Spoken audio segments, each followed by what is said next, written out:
মহান আল্লাহ তাআলা বলেন, যারা বিশ্বাস স্থাপন করেছ, শোনো, ধৈর্য নিষ্ঠার সাথে চেষ্টা করো এবং সালাতের মাধ্যমে সাহায্য চাও।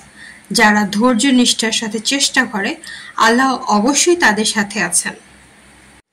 জীবনের কঠিন পরিস্থিতিতে গুরুত্বপূর্ণ কাজগুলি শক্তি দিয়ে নয়, বরং ধৈর্য দিয়ে সম্পন্ন করতে হয়। মহান আল্লাহ তাআলা বলেন, আমি অবশ্যই তোমাদেরকে কিছু না কিছু দিয়ে পরীক্ষায় ফেলবই।